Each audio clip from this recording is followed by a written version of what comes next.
চলতি বছরের মাঝামাঝিতেই জাতীয় সংসদ নির্বাচন চায় বিএনপি এবং এর পরপরই স্থানীয় সরকার নির্বাচন চায় দলটি।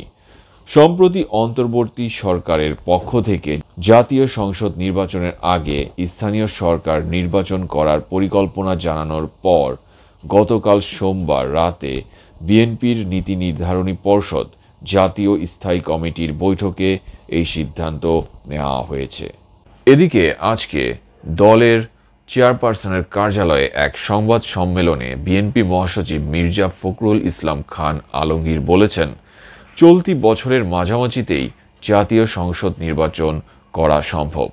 এ সময় বিএনপি নেতারা বলেন, জাতীয় সংসদ নির্বাচনের আগে স্থানীয় সরকার নির্বাচনের যে চিন্তা তা জাতীয় সংসদ নির্বাচনকে বিলম্বিত করার কৌশল মাত্র। এরকম নিত্য নতুন নিউজ পেতে চাইলে আমাদের চ্যানেলটি এক্ষুনি সাবস্ক্রাইব করে পাশে থাকা বেল আইকনটি প্রেস করে রাখুন। এতক্ষণ সাথে থাকার জন্য অসংখ্য ধন্যবাদ।